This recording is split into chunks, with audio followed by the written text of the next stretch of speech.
Hi friends, good morning. Welcome to XMB. I hope आप सब अच्छे हैं and you are preparing well for your examination. So शुरू करते हैं आज का हमारा लेक्चर। वो है करंट अफेयर फ्रॉम 6 सितंबर 2022। जैसा कि मैं आपको याद दिलाता हूँ, इस लेक्चर की पीडीएफ को आप डाउनलोड करना ना भूलो और हमारे वेबसाइट axmb.com से शाम को बीपीडिया बीपीडिया को डाउनलोड करो। और ये जो करंट अफेयर आपकी प्रिपरेशन है, मतलब आप वीडियो देख रहे हो और शाम को आप उसको रिवाइज कर रहे हो, तो इससे क्या होगा, प्रिपरेशन आपका कॉम्प्रिहेंसिव होगा, right? So do not forget to download the PDF of Bpedia and read it thoroughly. So let's move and let's see the first thing. तो जो पहला न्यूज़ हमारे पास है वो है PM school for rising India, PM Shri school, जिसको prime minister ने टीचर्स डे के ओकेशन में अनाउंस किया है। This is a new initiative and the full form of PM Shri school is PM school for rising India. तो ये आपको याद रखना है। तो देखो, इसका जो कंप्लीट फ्रेमवर्क है वो बाहर नहीं आया है, राइट? फंडिंग बाहर नहीं आया, but yes, funding pattern that this is a centrally sponsored scheme, we know it. So ये क्या है, write it in the comment section. I assume you already know. अब इसमें क्या होगा, 14,500 स्कूल्स जो है, इसको पूरे कंट्री से सेलेक्ट किया जाएगा। मतलब इस स्कीम के अंडर में नए स्कूल नहीं खोले जाएंगे। जो एग्जिस्टिंग स्कूल है run by the central government, state government, UT और द लोकल बॉडीज, इनको ही अपग्रेड किया जाएगा, राइट? एंड उन्हीं को नाम दिया जाएगा PM school for rising India के अंडर पे। इनको एक अलग अप्रोच दिया जाएगा स्कूल को। The approach will be based on more of holistic experimental learning, integrated play toy based learning. मतलब यहाँ पे जो पेडागोगी अपनाया जाएगा वो नॉर्मल स्कूल से अलग होगा, ठीक है? So how many schools will be there? 14,500। Funding pattern will be centrally sponsored scheme. Existing school, नए स्कूल नहीं खोले जाएंगे। फुल फॉर्म क्या है, ये सारा डिटेल्स आप इसको जान लो। कब लॉन्च हुआ है? On the occasion of teachers day, ठीक है? आगे बढ़ते हैं हमारे नेक्स्ट न्यूज पे। वो है 28th edition of the status report on the India's external debt. तो इसको किसने रिलीज किया? सबसे पहली, the external debt management unit in the department of economic affair, ministry of finance. इन्होंने रिलीज किया the 28th edition of the status report of the India external debt 2021-22। मतलब जो फाइनेंशियल ईयर लास्ट खत्म हुआ, वही फाइनेंशियल ईयर का external debt data सामने आया है। तो उसमें डेटा कुछ ऐसा है कि जो इंडिया का एक्सटर्नल डेट है, दैट स्टैंड्स एट $620.7 बिलियन। तो yes, this is very huge amount. अब इसमें हम देखते हैं कि ये जो ग्रो हुआ, मतलब this grew by 8.2% over 573.7 billion. ये कब था? FY21 में था। ये कब का है? FY22। तो देखो, अगर ये FY21-22 में कंफ्यूजन है, सीधा सिंपल हिसाब में आपको बताता हूँ। ये एंडिंग 31st मार्च 2022, ये एंडिंग 31st मार्च 2021। सिंपल, ठीक है? तो ये है। तो देखो, पहले कितना था? 573.7 बिलियन, अब ये 620.7 बिलियन हुआ। 8.2% से ये बढ़ गया है। अभी आगे देखते हैं। While 53.2% of it was denominated in US dollar. मतलब जो आधा से भी ज्यादा है, मतलब 330 बिलियन के आसपास, ये आपका क्या है? US डॉलर डोमिनेटेड है। और बाकी जो है वो इंडियन रुपी डोमिनेटेड डेट है। मतलब ये जो पैसा उठाया गया, आधा, ऑलमोस्ट आधा पैसा उठाया किससे गया है? इंटरनेशनल मार्केट, मतलब US डॉलर पे उठाया गया है, और आधा पैसा इंडियन डेट ही है, ठीक है? Was the second largest. आगे देखो, external debt as a ratio to GDP fell marginally to 19.9% as on March ending 22। मतलब यहाँ पे देखो, डेट तो बढ़ गया है, लेकिन एक ये भी है कि जो external debt as a ratio to GDP वो गिर गया है। अब वो गिरने का वजह क्या है? बिकॉज ये परसेंटेज में दिखाया जा रहा है। जीडीपी का जो साइज है वो बढ़ गया है, तो ऑब्वियसली परसेंटेज टर्म्स में वो डिफरेंस क्रिएट हुआ है। एंड वो आपके सामने कितना है? 19.9%, ठीक है? From 21.2% a year ago. सो मतलब 2% का डिफरेंस जीडीपी का साइज बढ़ने से क्रिएट हुआ है।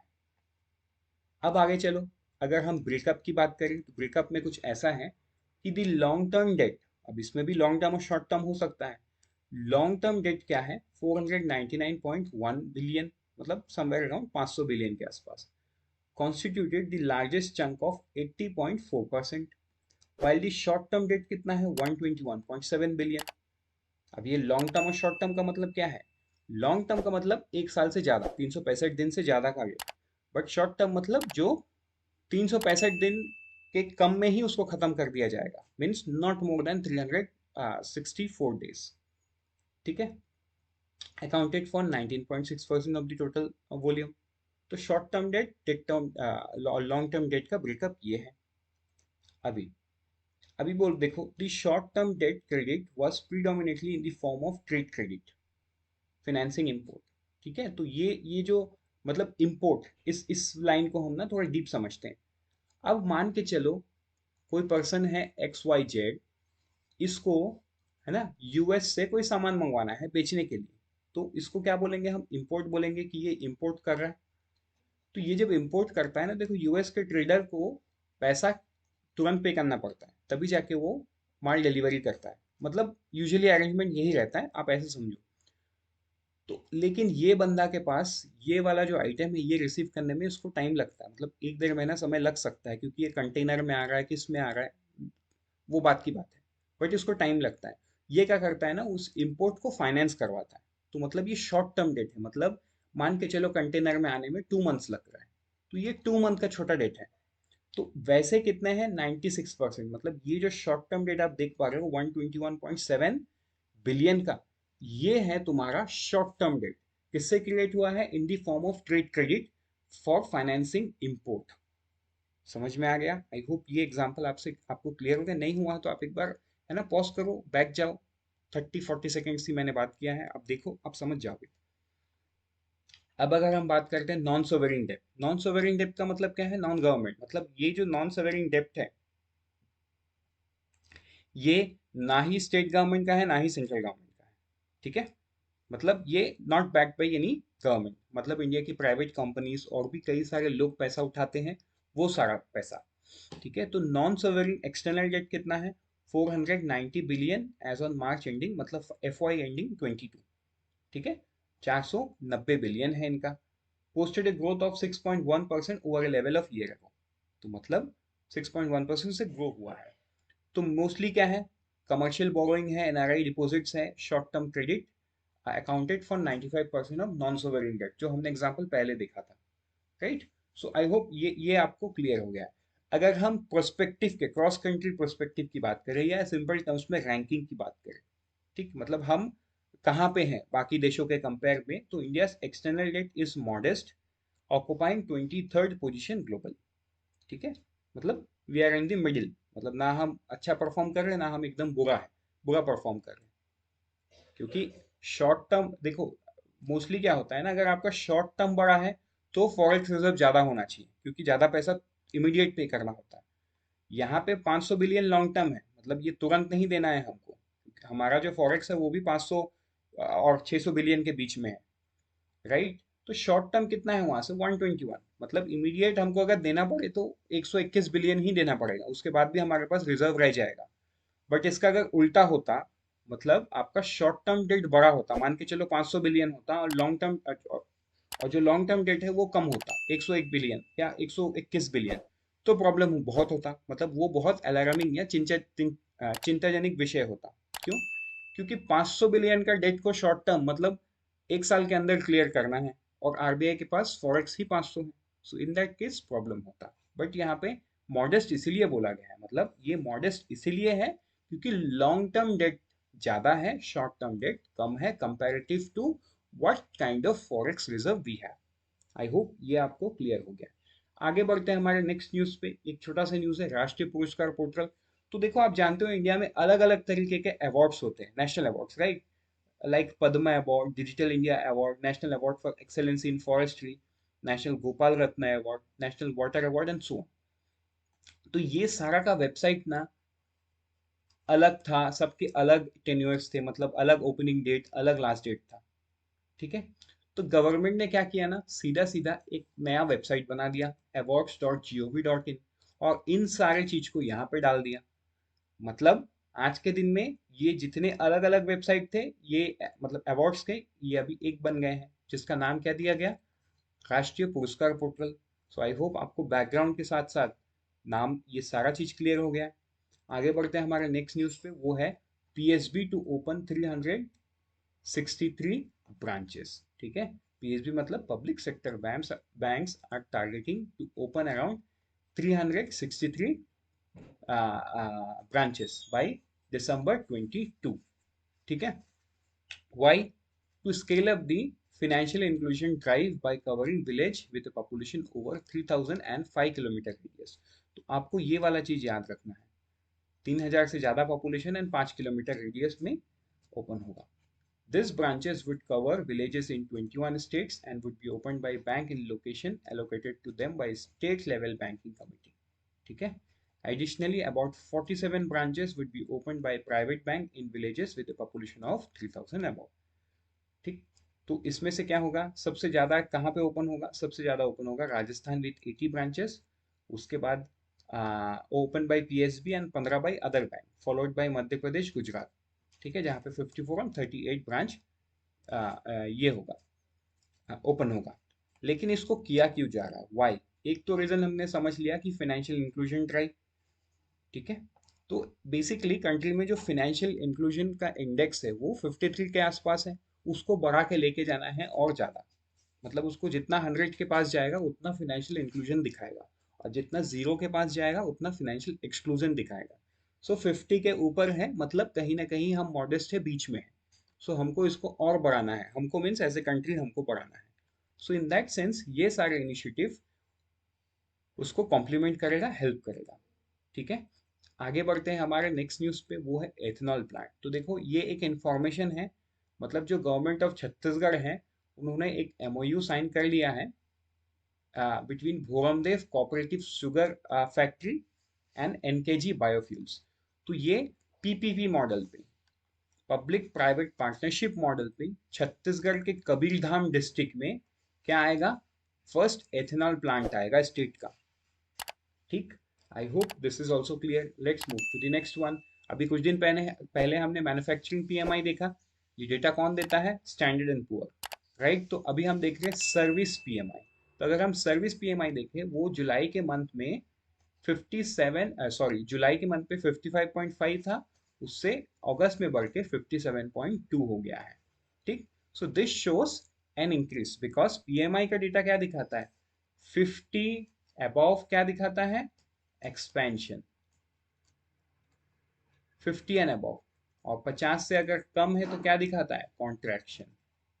सो मतलब जुलाई में 55.5 था, ये एक्सपेंशन ही दिखाया, बट ये डेटा बढ़ के अभी 57.2 हो गया, मतलब और ज्यादा एक्सपैंड हुआ है।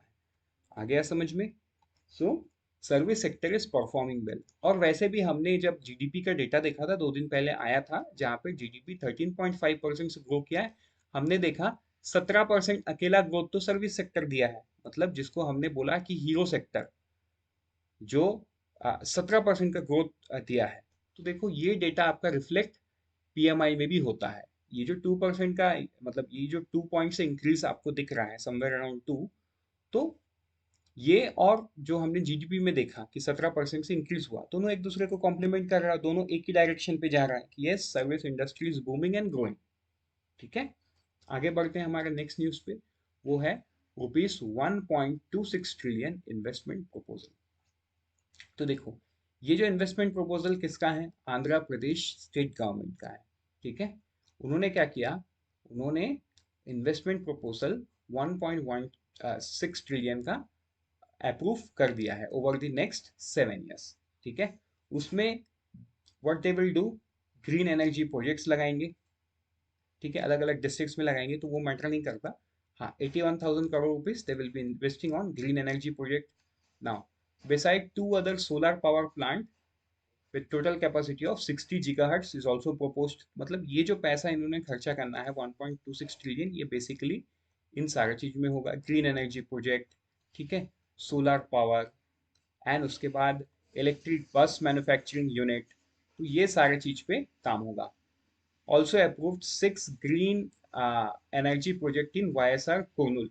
ठीक है, तो ये अलग अलग जगह, जगह इंपॉर्टेंट नहीं है, बट आपको ये देखना है कि ये मोस्टली रिन्यूएबल एनर्जी पे इन्वेस्ट कर रहे हैं, हाइड्रो स्टोरेज, है ना, पम्प्ड हाइड्रो स्टोरेज, तो ये सारा चीज काम 1.26 ट्रिलियन से होगा।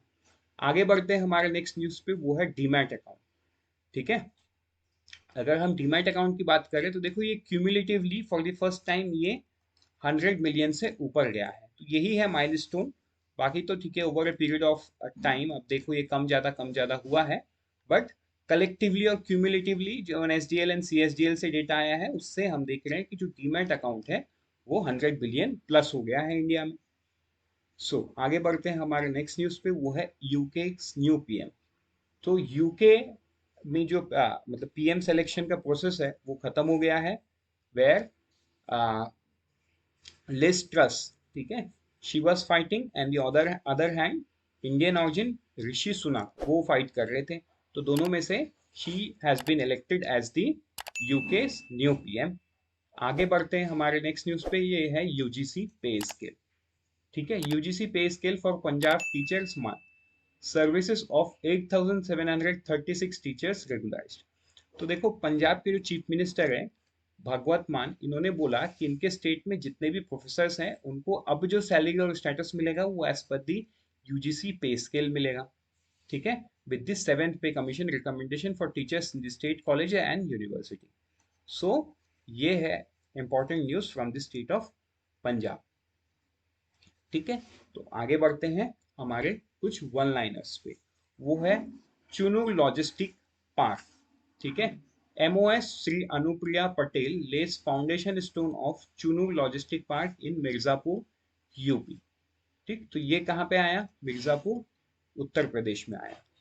अब एक बात करते हैं हम एक वर्कशॉप की, तो ये जो वर्कशॉप है NMCG and Sahakar Bharati organise workshop on natural farming for over 400 farmer in Bulandshahr UP. तो ये वर्कशॉप कहाँ पे आया, बुलंदशहर यूपी में आया। ठीक है, अंडर अर्थ गंगा। नाउ अगर हम एक्विजिशन की बात करें तो पे यू मनी, ठीक है, इन्होंने एक्वायर कर लिया है किसको, India ideas dot com limited को। 100% इक्विटी टू इक्विटी डील है, 100% खरीद लिया है। और फिर से एक दूसरा एक्विजिशन की बात करें हम तो CP CDPQ infrastructure Asia 2 private limited acquirer, इन्होंने किसको एक्वायर किया है, अपर्वा एनर्जी प्राइवेट लिमिटेड, इनको एक्वायर कर लिया है। और जो कंपटीशन कमीशन ऑफ इंडिया है इन दोनों कंपनीज को, पेयू मनी को और पेयू पेमेंट प्राइवेट लिमिटेड को और CDPQ infrastructure Asia private limited, इनको अप्रूवल दे दिया है एक्विजिशन करने के लिए। नेक्स्ट आते हैं हम 36 नेशनल गेम, जो श्री अमित शाह मतलब जो यूनियन होम मिनिस्टर है उन्होंने अहमदाबाद में इसका इनोग्रेशन किया है। सो इसमें जो है ये है मैस्कॉट। ठीक है, मैस्कॉट का नाम दिया गया है ओके सवाज, लायन इन गुजराती, सवाज को क्या बोलते हैं, लायन इन गुजराती। तो ये आपको ध्यान रखना है कि जो 36 नेशनल गेम है उसका नाम क्या है, मास्कोट का सवाज। So with this unfold your potential with IXMB. All the best. Prepare 50% faster. Let's meet tomorrow morning with some wonderful news from tomorrow.